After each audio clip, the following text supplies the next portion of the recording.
The X Zone Radio Show with Rob McConnell is largely an opinion talk show.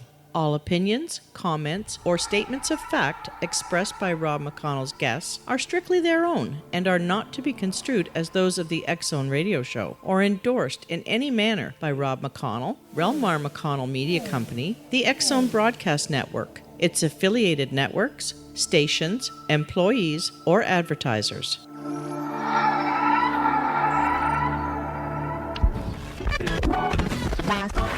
All Hit Radio.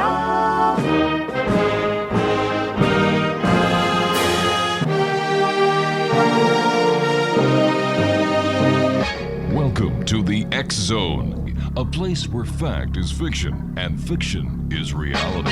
Now, here's your host, Rob McConnell.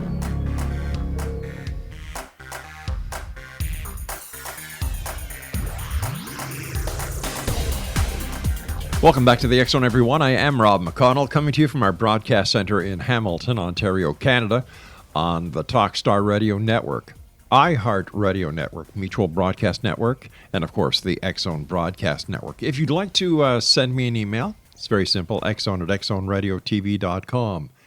On all social media sites, X Zone Radio TV. And to find out about the programming we have available for you 24/7, 365, it's very simple. Just go to www.xzbn.net. My first guest tonight is Dr. Mark Davis. He is a medical doctor and a native of Brooklyn, New York, now living in the confines of Northern Maryland. He's a graduate of the SUNY Upstate Medical School and multiple years of postgraduate training. In between managing health facilities, he practiced internal medicine with concentrations on nutrition, weight loss, and gerontology.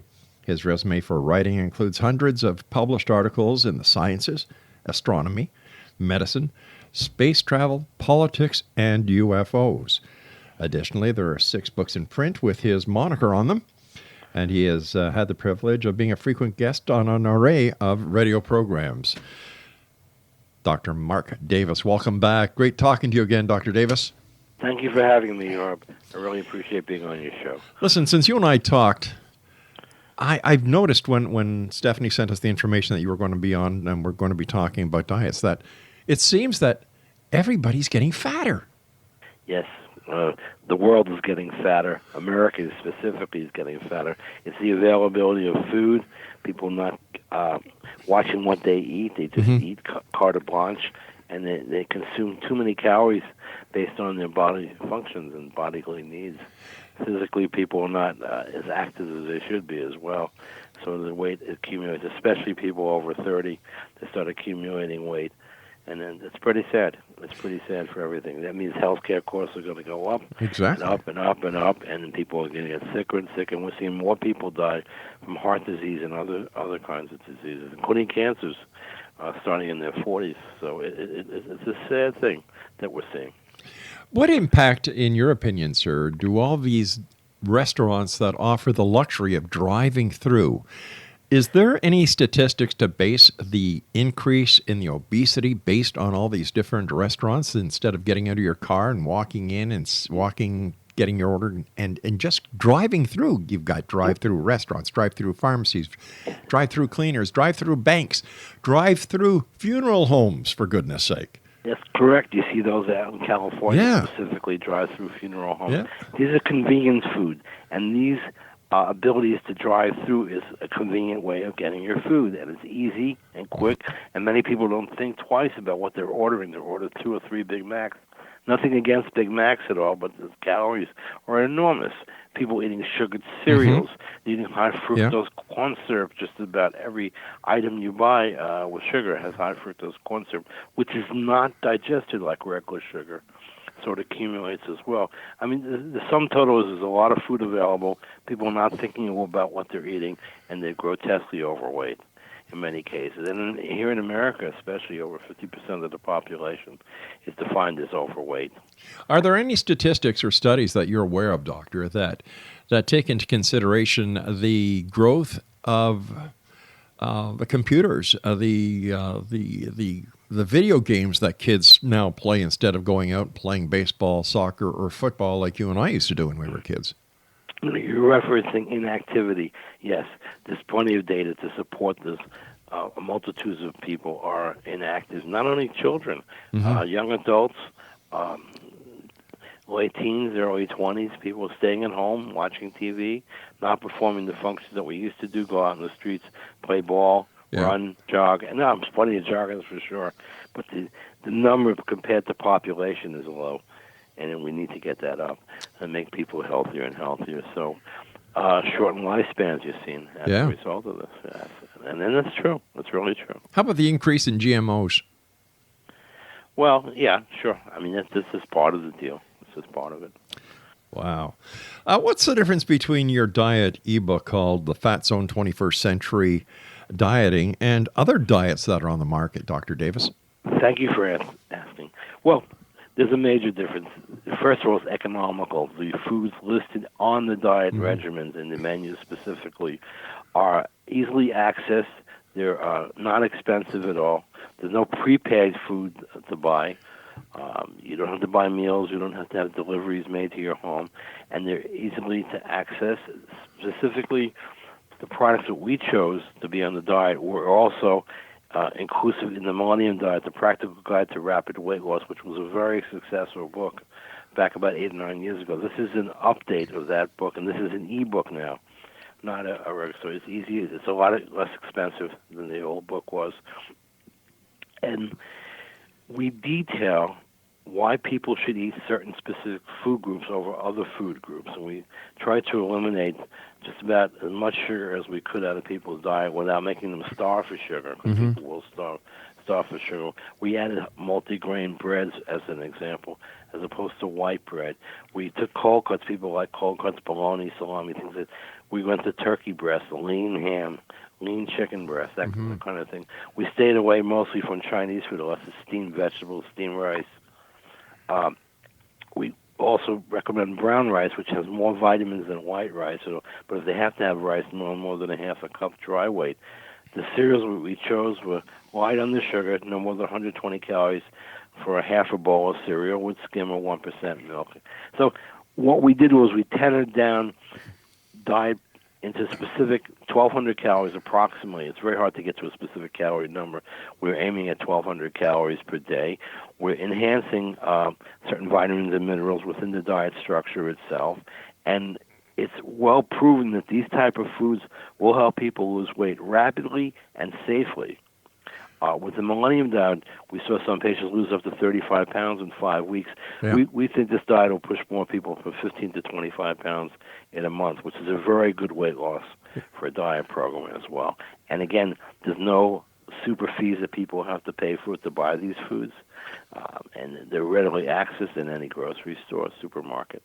You know, that's very important that you mentioned the loss of weight, because a cardiologist will tell you that if you lose too much weight too fast, it's not very good for your heart.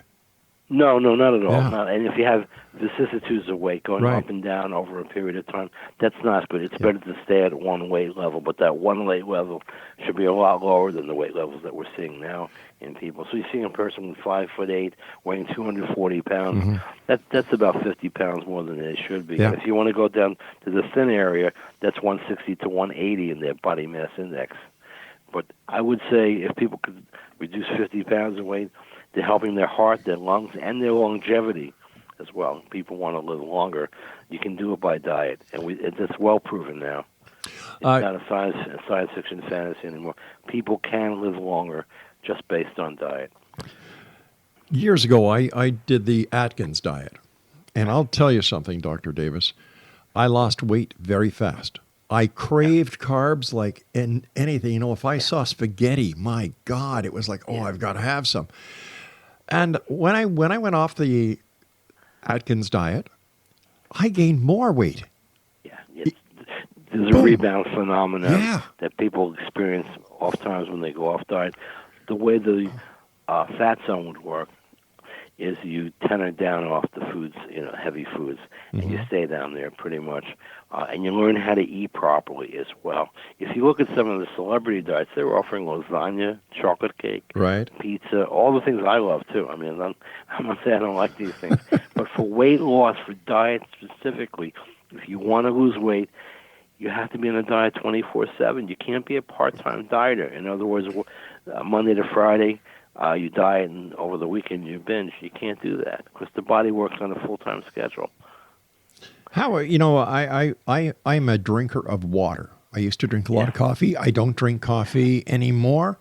I don't even drink decaf coffee because my doctor said, there's no big difference, so just stick to water. I stick to water. I got myself a little unit that adds carbon dioxide into the water. Yeah. It's like drinking soda water or club soda. Yeah. And you know what? I feel better. I sleep better. Do you find it a little bland when you do that? I mean, when you put carbon dioxide into the water? Because it's the same thing as a Coke without the Coke syrup. That's basically what you're doing. I just use some real lemon juice. I squeeze a fresh lemon into it. Yeah. Gives it a bit of flavor, or a fresh orange, and I'm good like that. Doctor, you and I have to take our first break. Please stand by. Great talking to you again, Dr. Davis. Sure. Exo Nation, Dr. Mark Davis is my special guest. If you'd like to contact Dr. Davis, his email address is platomd@gmail.com. That's platomd@gmail.com. And Dr. Davis and I will be back on the other side of this commercial break as we continue here in the X Zone from our broadcast center in beautiful Hamilton, Ontario, Canada. And if you'd like to find out more about the X Zone, if you'd like to find out what other programming we have available for you 24/7, 365, visit the website, www.xzbn.net. We'll be back after this break. Don't go away.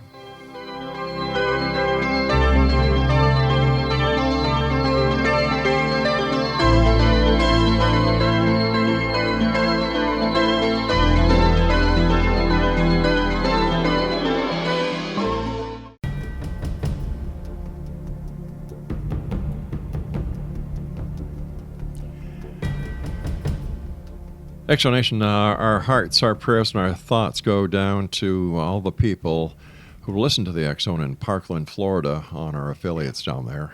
A horrific day down there, and God bless each and every one of you. And to the first responders, the members of law enforcement, and the rescues and the ambulance drivers, guys, you did a fantastic job, and thank you for being there. Dr. Mark Davis is our special guest, platomd@gmail.com. And can you give us an example about what people can look forward to when they go and download your ebook? Oh, what they could get is an 8,000-plus word ebook, very easy to read. You could probably read it in an hour or less. You could learn the menus, and probably within several hours of reviewing the menus and using them. Let's say you go to a supermarket, you'll have the information in your mind what to pick out, what to shop for as well. It'll tell, there's no recipes in the book. You make your own recipes based on the information that's given as well. It also discusses longevity in terms of diet, exercise, vitamins, those kind of things. And there is solid basis for that because we give references to articles that you would see that you can live longer with dieting. And that's basically what the diet is. It's not a hard read at all. It's an easy read, and people get through it in an hour and 20 minutes, maybe at the max. I would imagine that people are so used to living in a quick fix society that they think that everything, including diets, should, work overnight, bang, once the weight is off, it stays off. But there's a lot more to it than that. Yeah, the food system has changed since the 1940s. They started adding chemicals into the food system as well. And sometimes we see elevations of cancers, especially colon cancer, rectal cancer, and so forth. So as the 40s went forward, and it's not the farmers' fault. They were looking for ways to increase crop yields. So these fertilizers came in and other chemicals. Then they used certain types of insecticides that came in, like DDT, that kind of thing, in the 1950s and 60s, that would kill vermin at the crops. But then we saw eggs, for example, from birds that were very, very thin, the outer shells of eggs. So birds were dying and animals were dying with DDT. But what we see now in the food, what's embedded into the food, is there is a lot more chemicals and hormones in the food than there should be. With gamma ray radiation, for meats that we've been seeing to kill bacteria. There's a lot of osteophytes in meats as well, and there's certain levels of bacteria that are allowed here in the States to be in meat as well. And McDonald's is unfortunately one of those companies that allows a certain amount of material into their foods. Very little, though. They're an extremely good company, but you're allowed to have a certain amount of chemical in the food. Mm-hmm. And there's no big sign out in front of McDonald's saying that. And not only McDonald's, I mean, Sure. all the fast food restaurants. I'd just be very careful, especially if you're dieting. Well, But to be fair, with fast food, you don't have to pick hamburgers. You can pick salads. There's plenty of salads in these places, and there's tacos and all kinds of things that are a lighter fare in many of these restaurants. So to be fair to the fast food industry, it's the choice of the individual person, not necessarily the restaurant. years ago, Doctor, there used to be a lot of talk about aspartame, and it seems that the word aspartame isn't as popular out there as it is today, and yet, from what I've noticed going shopping with my wife, aspartame is still being used in a lot of foods. Yeah, aspartame is still being used, especially in sodas and drinks. We see still aspartame. Aspartame causes headaches, dizziness, because neurological problems as well. I would tell people to avoid it, especially people who are allergic to it. But on the other side, they used to use saccharin, and there was studies out of Canada showing that saccharin could cause cancers, especially in rodents, mice, rats, that kind of thing as well. That was backed off it as well. I'd stay away from most of these chemicals if I was to tell people, because the levels of cancer around the world are going up and up and up and up. Even if you can catch them early, you still get the cancer. So it may be less intense, but you need to be very careful what you eat. What would you suggest for people who go on to your diet and who develop the cravings for what they used to like going out for a couple of beer after work, or going to lunch and grabbing a big sloppy, juicy, fat-ridden burger with oversized French fries and and two aspartame pop? Let's look at the a double burger from any restaurant is 800 calories, or a bacon, egg, and cheese biscuit at 450 calories, or a single burger. It would be about 200 to 400 calories, depending on the company you're purchasing from. That's a lot of calories. What do I tell you? A beer, light beer is 100 calories for 12 ounces. The heavier beer is 150 to 200 calories as well. You keep adding calories, you're not going to lose any weight. That's right. I would tell them to stay off alcohol, especially if you're dieting. Please stay off alcohol. Now, some people burn it up faster than others, but usually those are the people in the younger ages, because their livers are working a little bit better than us old timers like myself. And myself. Well, we never tell that to the radio show hosts. Listen. Very careful. Well, you know what? I believe that honesty is the best policy. That's why I use my real name. That's why I say where I am, because I want my listeners to know that the guy on this side of the mic is the real. You're very popular down here, Bob. Really, eh? Yeah, Rob, you're very popular. That's great to hear. Thank you, sir. Yeah. Let's switch topics here, because I always love talking to you, because we can go all over the spectrum. Yeah. I remember talking to you about global warming. And has your opinion of global warming changed as to whether it's real or if it's fake? It's more harder than ever. Let's take what is the basis for global warming? According to the map that people draw up, they're showing us over 150 years, global temperatures have gone up 1.5 degrees. We really couldn't detect temperature variations like that until satellites came into vogue, the ones that could detect the temperature around the world in the late 1970s and forward. So the numbers that come up from the late 1800s all the way through into the 1970s, they may not be accurate as well. And if you consider that the Earth is warming and cooling and warming and cooling, these are variations in the seasons. I haven't seen anything to support any more data to say that the Earth is warmed to what people say it is. The other thing is carbon dioxide in the atmosphere has been staying pretty constant for the last 40 or 50 years at 0.04%. Carbon dioxide is one element in the atmosphere that would cause heat retention on the Earth. If you look at Venus, for example, that entire atmosphere is full of carbon dioxide and other chemicals in the atmosphere, which keeps the surface temperature well over 800 degrees. So we don't have anything like that. The Earth has this ability to radiate heat into space. So I don't see it. Now, is there climate change? Sure, we can prove climate change over the millennia. That's been happening for sure. But global warming, in the time mankind from the Industrial Revolution in Europe forward, not much. No.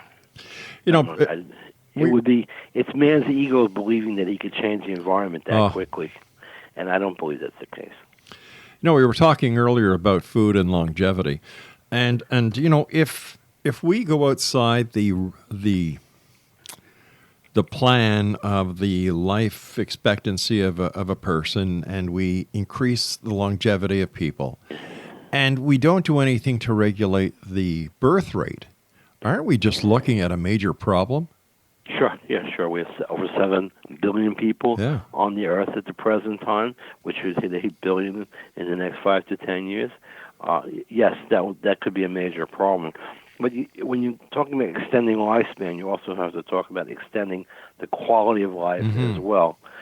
And I think that would be the case. Also, we'll be moving out to space soon. The SpaceX could get their act together, and the other companies. So maybe we'll be inhabiting the moon. Yes, but that would be a major social issue, that the world population is expanding, as Pearl Ehrlich said in his book Population Bomb. And what are we going to do about social services, healthcare? Exactly. This is a major problem. And we don't have the money right now, especially down here in the States. We're in such debt, $21 trillion in debt. So it could just get worse. But nevertheless, we're headed in that direction. The biological longevity, excluding a health catastrophe, is 120 years for humans at this point in time. I think 1 or 2 have gotten close to that. Other people say there's somebody out there that's 146.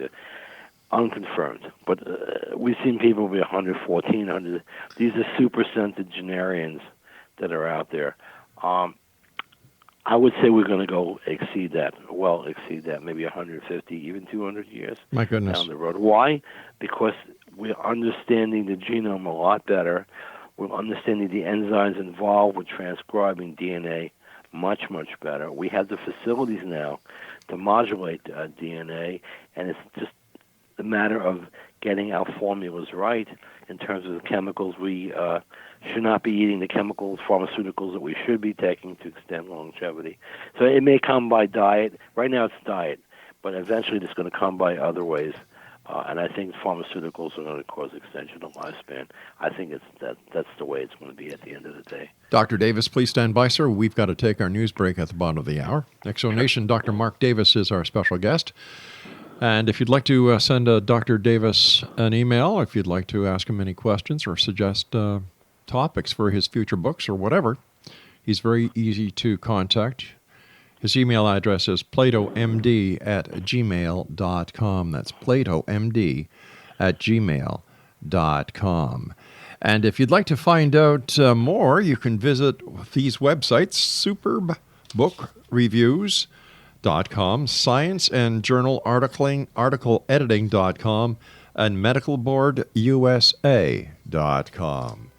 I'm Rob McConnell. This is the X-Zone. Dr. Mark Davis and I will return on the other side of this news break as we continue here in the X-Zone from our broadcast center in Hamilton, Ontario, Canada. Don't go away.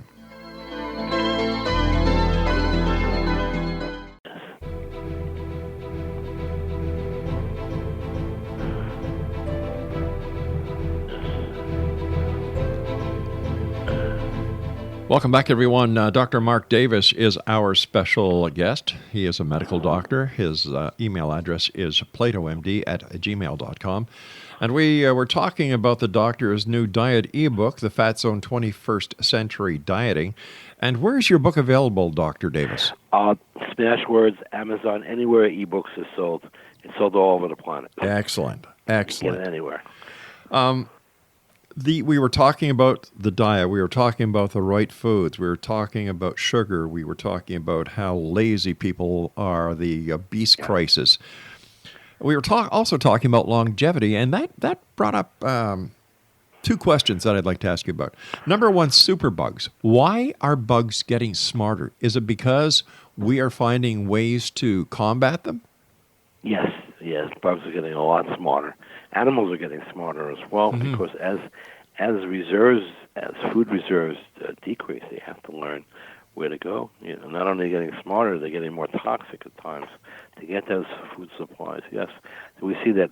You look at the mosquito problem. They put in neutered mosquitoes in Florida and other places to kill other mosquitoes. So we have to learn to be smarter than the animals in the insect world if we're going to survive on this planet. And there's a lot more of them than there is of us. I think we should start paying more attention to Mother Nature and how she had created a balance that works. And we should stop interrupting her and get back to working with her. For example, bats eat multiple mosquitoes every night. And there's so many things that we can do as a global community that, honest to gosh, Doctor, it just baffles me why people don't want to do more. Well, we should be doing more. We should stop burning forests in South America. That's just one little part of it. We should stop building buildings over so much land area that have grass. I mean, we need to see the world more. We need more trees. We need more grass. We need more green. Green is what provides the atmosphere. Yeah. That's the filter. Not only provides oxygen, but it filters the oxygen and other chemicals in the air as well. So I know the seed plays a part in that, but basically it's the growth on the land itself that causes the major amount of oxygen to be put into this atmosphere. If we take away those things, if we take away the trees, it's just a time period which we won't have any oxygen. Of course, a lot of it will go out into space then. That's right, and one of the biggest areas that produces the fresh oxygen that we required require as a species to continue is the Amazon rainforest, and that is getting industrialized. It's getting knocked down and burned, and there are so many organizations that are trying their very best to stop the growth of the depletion of the Amazon, and I wish them all the best of luck. Yeah, Brazil's been hit hard. Very countries hard. Surrounding Brazil, they have to stop that. Yeah. Because they're a major factor in causing the air to be more. See, we have pollution, no doubt. Cities have pollution. We see China, we see Beijing, Japan, and so forth. And if we don't have the filters that are available that come, because the air circulates around the world, the air currents, we're going to have a real problem down the road. I'm not talking about in the immediate future, but in the extended future, we will have a major problem. I was watching the Olympics from South Korea this morning while I was having my breakfast, by the way, Doctor, which is one poached egg and a glass of orange juice. That's my morning. Wow. And as the camera panned the spectators, the majority of people were wearing surgical masks. Yeah. Well, people are. It's cold there. It's extremely cold. Part of that is if you're taking cold air, especially if you have any lung conditions, it'll burn. It specifically will burn your lungs. So it is very cold there. That may be one reason. The other is there could be quality of air issues as well, because we know there is in China. Yeah. So that could be the secondary problem with it. But I know as an asthmatic myself, if the air is too cold and I'm not wearing a face part on my hood, it hurts. So it's both. You saw Shaun White the other day, got a 97.75 on his second one to get the gold. His face was covered as well. So you see a lot of people not only wearing masks, but you'll see the actual ski part of the clothes they wear cover their face. My final question to you as a medical practitioner, a highly respected one at that, is what can be done about the opioid problem in the United States? Well, a lot of things can be done. First, we could take control of those pharmaceutical companies who have been dumping drugs into pharmaceutical companies. We have here. Let's look at Maryland, where I'm sitting right now. We have opioid pain clinics everywhere. They just introduced marijuana clinics everywhere. So we now we have a double-edged sword. Not only an opioid problem, we're going to have a marijuana problem soon. Nevertheless, we need to see how many opioids doctors are prescribing. We have had an influx of physicians into this state specifically. I know Florida has a problem as well, who are prescribing tremendous amounts of opioids. I don't want to denigrate any specific physician group, but we know that's doing that. So there's more controls coming down the pike to see how physicians' practices are, the traditional ways of practicing, and trying to curb some of that material. Here in Maryland specifically, we have an enormous amount of opioid problem, not only dying from it, but we overdose. I mean, some day, weeks, we could have 200 or 300 ODs here. My gosh. You know, I mean, it's gotten that bad. And around the country, I think in America, the last statistic I saw was 60,000 people died last year from opioid abuse. My good God. Now, they don't only take opioids, they mix it with fentanyl, which is another drug, another toxic drug as well, which is used in surgical procedures. So we have that, and we can do something, but we need to stop the source first. How about the legalization of marijuana? Is that going to be an asset or a... I've been cursed at, literally cursed at on different radio programs and emails, things like that, my position on marijuana. I don't believe it should be legalized. I agree. I think it should be decriminalized. Yes. That is a major difference in that area. I don't think people should go to jail for having marijuana. I think small amounts used in their homes is none of my business, but it's going to extend. Now they went from criminal marijuana to medical marijuana with the strike of a pen on a piece of legislation here in this state. And who is going to be running the medical marijuana dispensaries? None other than the wealthy people and the well-connected people. One of the persons that got a license here actually runs one of the local casinos. Oh. So it's gotten to be more political than just scientific and medical marijuana. For what are you going to use it for? Yeah. They say it's going to reduce nausea with people that have cancer. Fine, let them have it. Yeah. The point is there's better drugs out there than marijuana. They say it's going to help glaucoma. Well, there's a lot better drugs out there for glaucoma than medical marijuana. It's going to take arthritis away. Now, come on. We know this is all recreational. Yep. At the end of the day, I agree with you on everything you said, Doctor. I have a problem though. As a former police officer, I don't know how many people I arrested and put into the system as criminals because of the possession of marijuana that they had on them. I'm not talking about traffickers. I'm talking about people who were, had a couple of joints. Yeah. Now, what happens to them? Look at my book, Demons of Democracy, published on or about 2011, when I state there was $11 billion in fines or penalties against people. Many went to jail for marijuana, which is now medical marijuana. And it's just a waste of time and efforts on the police department's part. But what happens to these people whose lives have been ruined? They have criminal records. Nobody's talking about exonerating them or getting rid of their records.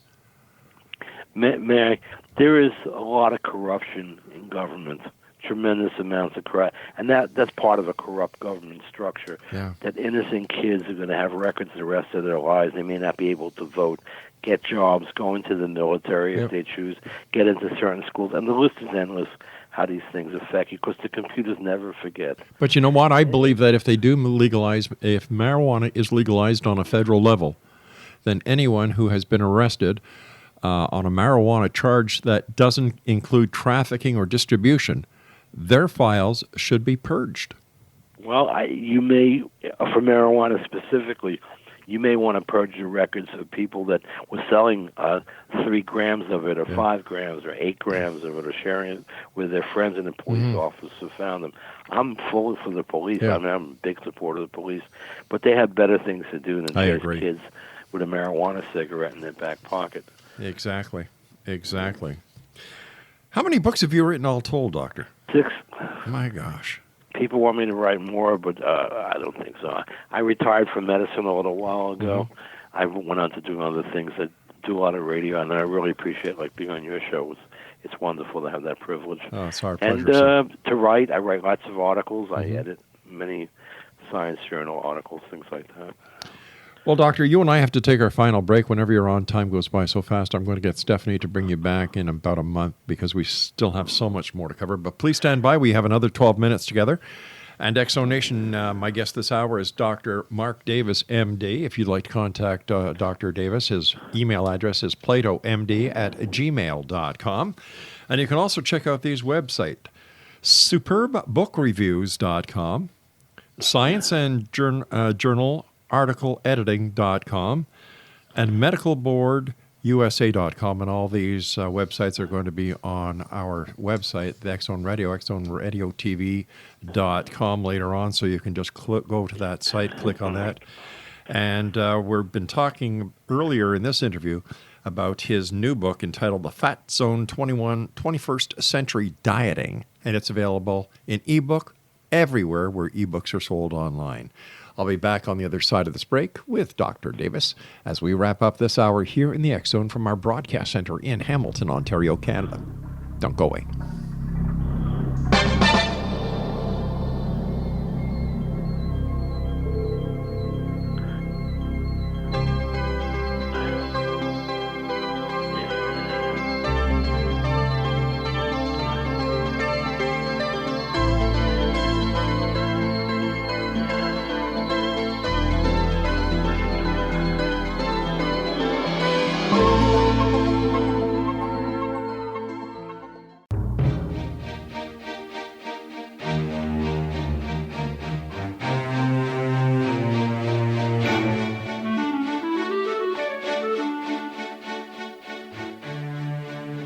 Exonation, Dr. Mark Davis, MD, is my special guest this hour.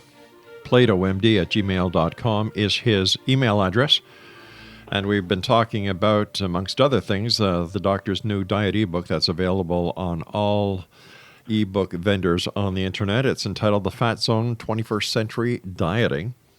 And a couple of other websites for you to visit, superbbookreviews.com, scientific and journal article editing.com, and medicalboardusa.com. First of all, Dr. Davis, thank you so much for joining us, sir. Always a great pleasure talking to you. But now I'd like to ask you your political views on certain items, on certain topics. Yeah, please. Oh, you know, you're the first person, whoever I have, just gotten ready to ask them their political views. You're the first person who said please, so... Please, go ahead. I've been challenged so much by politicians. Oh, my gosh. They hate me, and it's good. Lawyers especially hate me. All right, let's... For good reason, too. I wrote a book, Demons in Democracy. It's about lawyers. They hate me. I got those rude, bad reviews. Somebody asked me, what do you call 100 lawyers laying at the bottom of the ocean? I said, I don't know. They said a good start. Yeah. Or how do you know when a lawyer is lying? His mouth is moving. That's right. Okay, let's talk about politics. The present state of the U.S. politics. Now, a big thing in the United States. We hear about up here and around the world. We hear about the Dreamers. We hear about the wall on the southern border. And up here in Canada, we don't know if your president is going to one day want a wall between Canada and the United States that we're going to have to pay for as well. But since there's a lot of water between our countries and a lot of the international boundary is through water and then the 49th parallel, we're not worried about that too much yet because I'm sure that someday the United States will need more lumber and they'll come and see us. But tell me, what is your opinion of the wall on the southern border? First with the northern border, Canada is a beautiful country. I've been up there. And I think you may want to put a wall to keep too many people from America coming up there because it's such a beautiful place. So I don't think you're going to have the wall itself.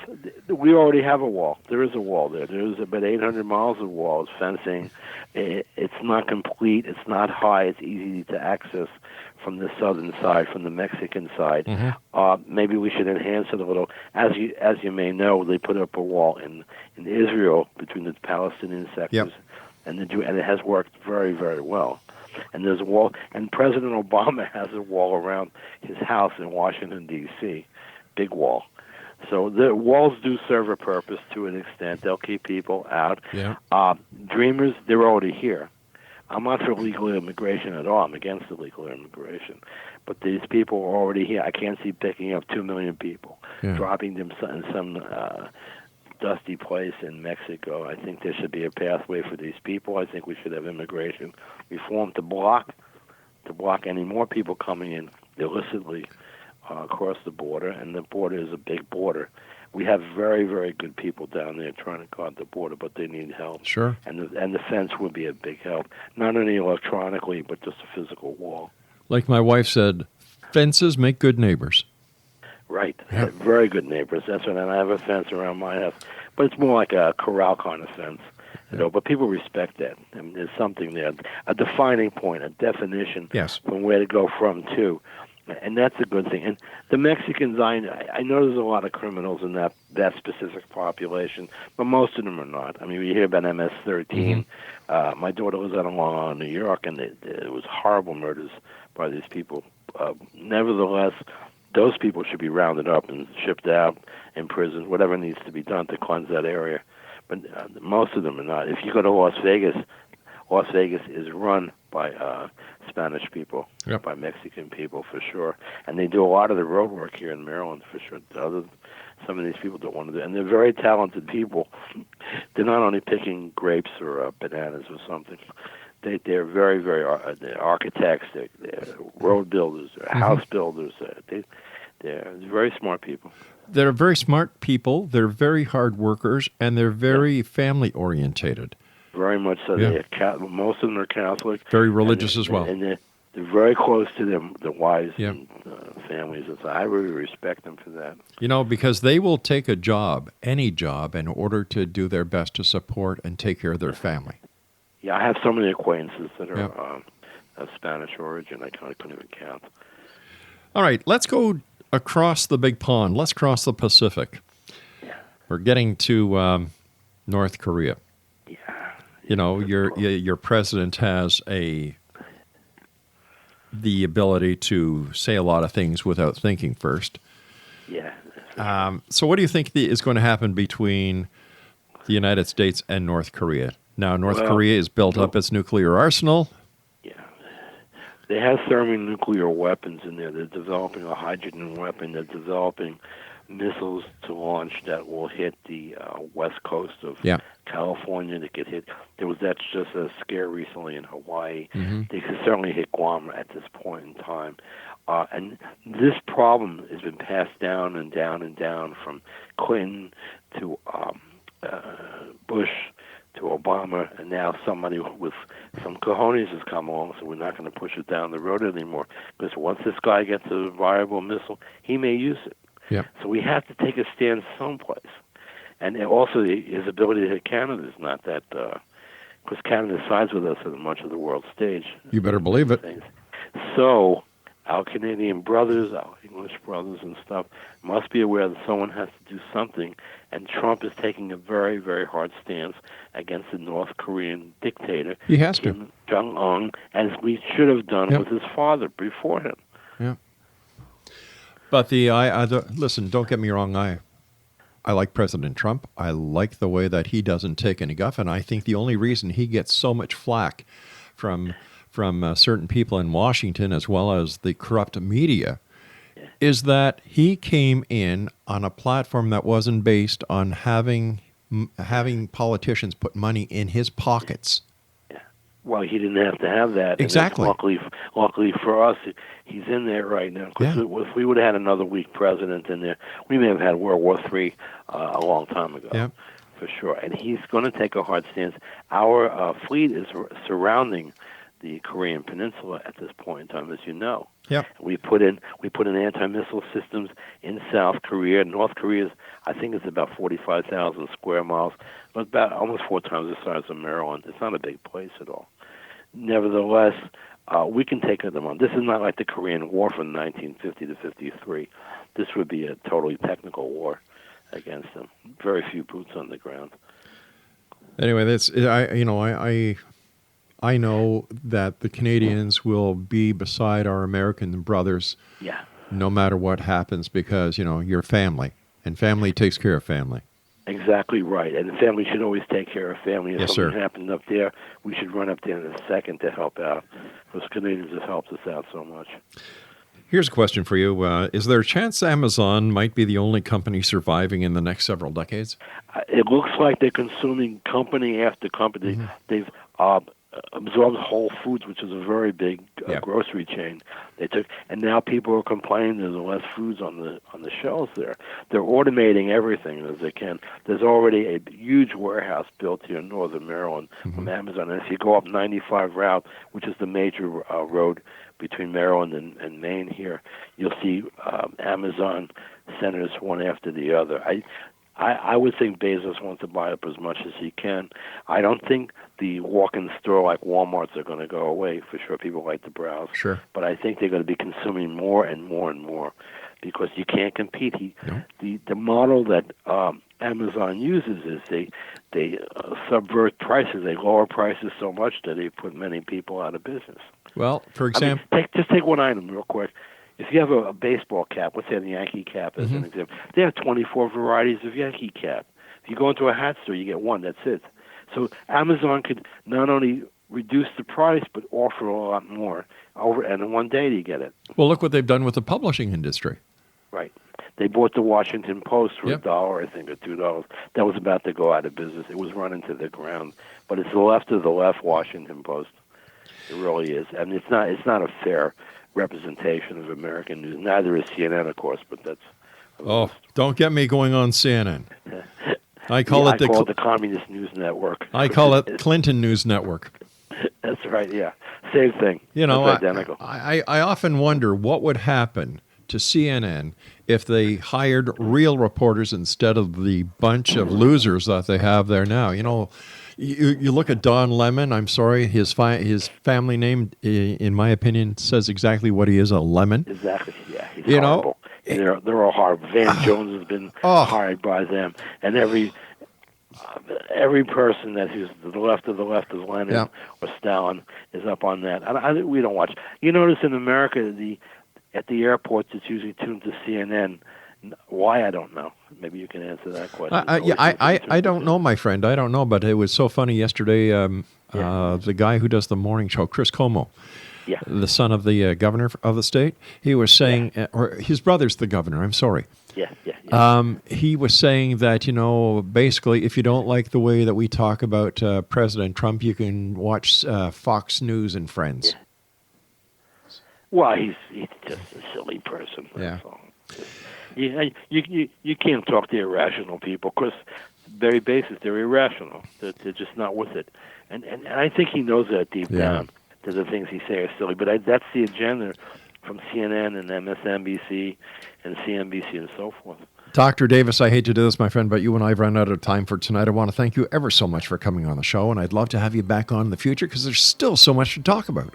Yes, we have a lot to talk about, and I really appreciate being on your show. You take care of yourself. No, sir, the honor is all ours. And take care of yourself. And X-Zone Nation, if you'd like to find out more about Dr. Davis, I'll put the website addresses on our website, and you can always email him at platomd@gmail.com. I'll be back on the other side of this break. Don't go away.